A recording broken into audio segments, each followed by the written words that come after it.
Creative Pranjali या चॅनलमध्ये तुम्हा सर्वांचं खूप खूप मनापासून स्वागत। तर आज आपण चाललेलो आहोत मुलांच्या अत्यंत आवडीच्या आणि जिव्हाळ्याच्या ठिकाणी, म्हणजेच मामाच्या गावाला। रिवाज, कुठे चाललाय तू? मामाच्या घरी चाललाय? तर रिवाज आमचा चाललेला आहे मामाच्या घरी। हा, कशात बसून चाललाय तू? पिपीप मध्ये बसून चाललाय मामाच्या घरी। आणि तू काय खातोयस? काय खातो दाखव। पापी खातो।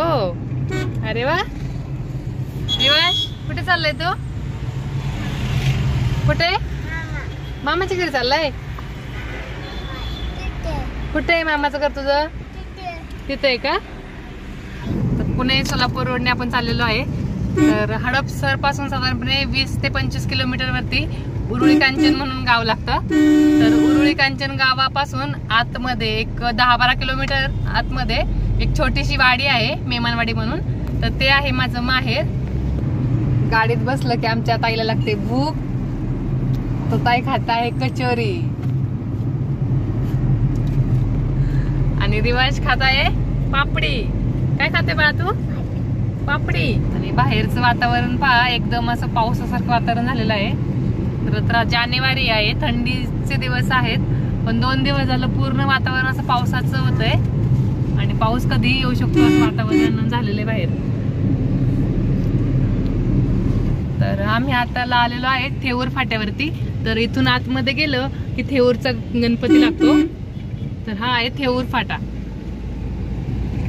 अष्टविनायकातील एक असलेला चिंतामणी हा गणपती थेऊरचा इथे आहे। इथून आतमध्ये गेलं की एक 4-5 किलोमीटर वरती थेऊरचा गणपती आहे।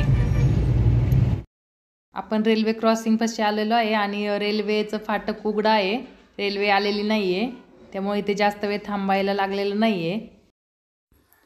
तर रस्त्याने ठिकठिकाणी आपल्याला अशा प्रकारे ऊसाचे ट्रॅक्टर भरून जाताना दिसतील, कारण इकडे पूर्ण अशी ऊसाची शेती केली जाते। पाहू शकता सगळीकडे पूर्ण असं हिरवगार शिवार आहे। तर 12 महिने इकडे हिरवगार असं पाहायला भेटतं आपल्याला, कारण इकडे मुळा मोठ्या नदीचं पाणी आहे या पूर्ण शेतीला। तर आमच्याकडे 12 महिने तुम्ही कधीही कोणत्याही सीझनमध्ये या, तर अशा प्रकारे हिरवगारच शिवार दिसतं तुम्हाला।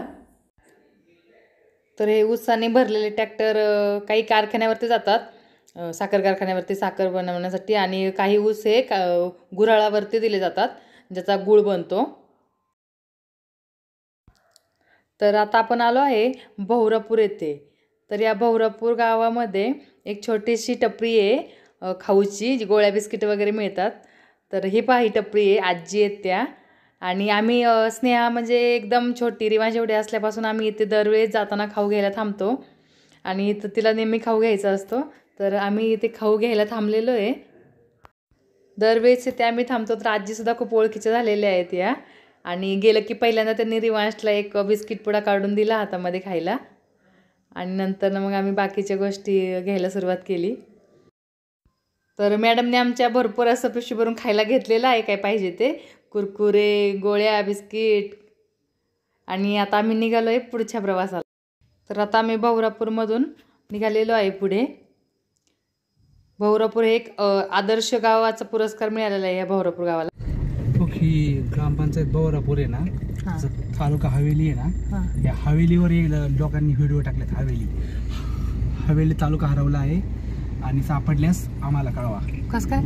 हवेली तालुक्याचं ठिकाणच नाही। जनरली कसं असतं, म्हणजे बोर तालुका असेल तर बोरचं गाव, त्याच्यानंतर वेल्ला तालुका असेल, गाव नाहीये ना, वेल्ला तालुका असेल, वेल्ल्याचं गाव असतं।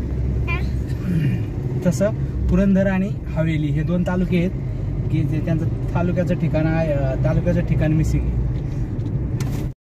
तर एक छान अशी माहिती मिळालेली आहे आपल्याला आमच्या साहेबांकडनं।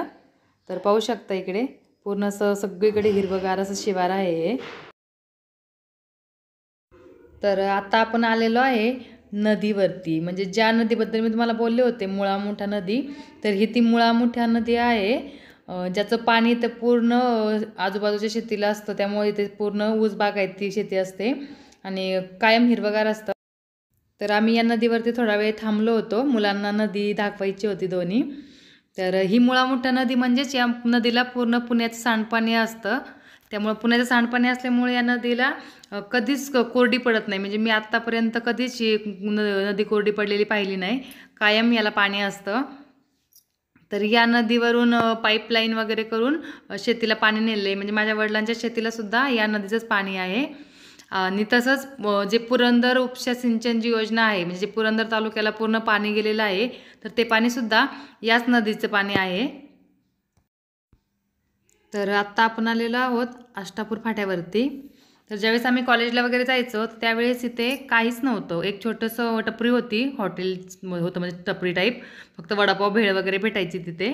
बाकी पूर्ण मोकळं होतं. आणि आता बघा किती गर्दी झाली आहे. पूर्ण गजबजलेलं आहे. म्हणजे सोन्याच्या दुकानापासून ते दवाखाने, पेट्रोल पंप, कपड्याचे दुकानं, सगळ्या गोष्टी आता या फाट्यावरती अवेलेबल आहेत. तर पूर्वी आमच्या गावाला काहीही लागलं तर उरुळीला जावं लागायचं. पण आता आष्टापूर फाटा एवढा डेव्हलप झाल्यामुळं उरुळीला नाही जावं लागत, तरी ते सगळं मिळतं. तर आता आपण आष्टापूर फाट्यावर आलेलो आहेत. आमचा कॉलेजचा नेहमीचा रस्ता, जुन्या आठवणी इथं आल्यावरती जागा झाल्या. ताई गेली हे बघ, मटकी भेळ. तर आम्ही इथं भेळ घ्यायला थांबलोय. माझ्या वडिलांना भेळ खूप आवडते. आणि ताई पुढे गेली की रिवांश लगेच तिच्या मागे पळत. तर आता हे तुम्हाला जे दिसतं आहे ते आहे गुळाचं गुऱ्हाळ. तर ते गूळ तयार होतो. आता वेळ नाही आहे ॲक्च्युली आम्हाला थांबायला, तर लांबून दाखवते. नेक्स्ट टाईम जेव्हा मी वेळ असेल त्यावेळेस तुम्हाला आतमध्ये जाऊन नक्की गुऱ्हाळ दाखवेन, गुळाचं गूळ कसा तयार होतो. तर हे ऊस वगैरे बघा. तर आमच्या इकडे रोडला भरपूर तुम्हाला असे ऊसाचे ट्रॅक्टर पाहायला भेटतील रोडनी. तर आता आम्ही जवळ आलेलो आहे. तर आमच्या फाट्याच्या अगोदरचा जो स्टॉप आहे तो आहे नावी फाटा. तर नावी फाट्यावरती आलो आहे. पूर्वी तर काहीच नव्हतं, मोकळं होतं पूर्ण. आता बरंचसं डेव्हलप झालेलं आहे ते. तर पहा पुढं अजून एक ट्रॅक्टर ऊसाचा चाललेला दिसतोय.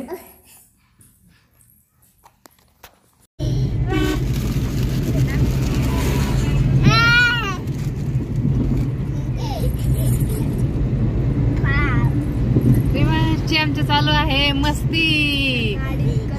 की पाठशाला. तर आपण आत्ता आलेलो आहे मेमनवाडी फाट्यावरती. बोर्ड पाहू शकता, मिरवडी, दहिटणे, वाळकी, खामगाव. तर मिरवडी म्हणजेच मिरवडीचीच मेमनवाडी ही वाडी आहे मिरवडी गावची. तर इथे सुद्धा पाहू शकता, हे सुद्धा एक गुऱ्हाळ आहे. तर आमच्या इकडं गुऱ्हाळंसुद्धा खूप आहेत जागजागी. तर मी नक्की तुम्हाला एखाद्या दिवशी दाखवेल आतमध्ये जाऊन गुळ कसं तयार होतं ते. आत्ता घाई आहे त्यामुळं नाही थांबलो आहे. तर मेमनवाडी गावात आता जस्ट एंट्री करणार आहे आपण. हे मेमनवाडीचा बोर्ड दिसतो इथे. तर आता इथून राईट साईडला वळल्यानंतर फायनली आमचं गाव आलेलं आहे. म्हणजे एक छोटीशी वाडी आहे आमची. मिरवडी गाव आहे आणि मिरवडीचीच मेमनवाडी ही वाडी आहे. तर आपण जस्ट आतमध्ये आता एंट्री केलेली आहे. तर आता इथून घरं सुरू झालेली आहेत. तर जवळच आपण आता घराच्या एकदम 2 मिनिटाच्या अंतरावरती आलेलो आहे. तर आता हे आहे विठ्ठल रुक्मिणीचं मंदिर, जे गाडीच्या एकदम मध्यभागी आहे. आणि मंदिराच्या शेजारीच माझ्या वडिलांचं घर आहे. तर आपण आता पोचलेलो आहे. तर हे आहे माझ्या वडिलांचं घर. आणि आपण आता इथे थांबलेलो आहे. जी आत गेली ती होती माझी आई. आता आई आम्हाला पाहून आतमध्ये गेली आहे. का गेली आहे तर ती लक्षात येईलच तुमच्या. तर आई आतमध्ये गेली होती भाकरीचा तुकडा घेऊन यायला. तर असं म्हणतात की लहान मुलाकडून बाहेरून आल्यानंतर त्याच्यावरून भाकरीचा तुकडा उतरून टाकायचा असतो. तर आईने ते बाळावरून उतरून टाकलं आहे. आणि ही माझी मावशी आहे, मावशी बसली आहे. तर हा ट्रॅव्हलिंग ब्लॉग तुम्हाला कसा वाटला हे कमेंट करून नक्की कळवा. आणि व्हिडिओ आवडल्यास लाईक, शेअर, सबस्क्राईब करायला विसरू नका. धन्यवाद.